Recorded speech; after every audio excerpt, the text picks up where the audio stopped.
told your friend you're not okay? And tell me what's wrong and why you never said you felt that way. And guess you're trying to stay strong and fake a smile until I look away.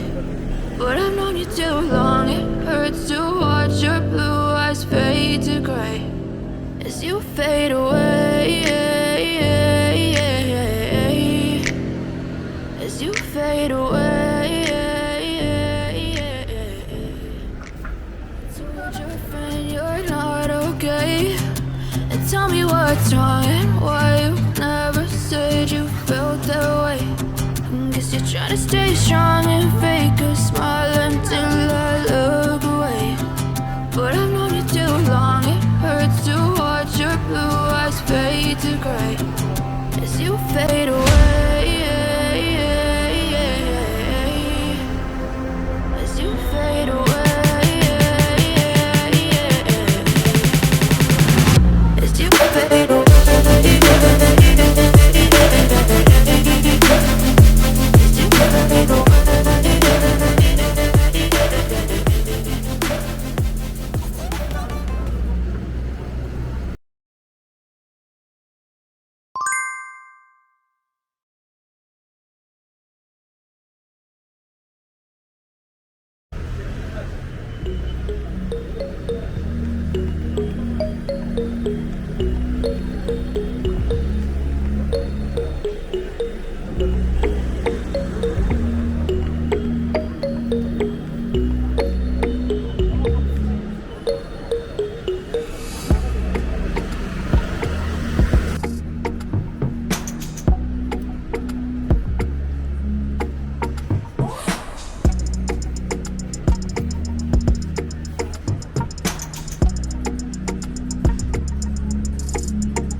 Kaçı kız kaç artık?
Kadarak yaptırdı.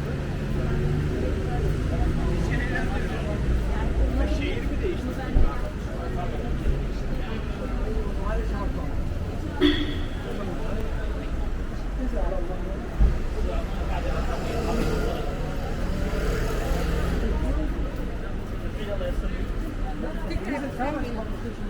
Öbür günler tamam mı?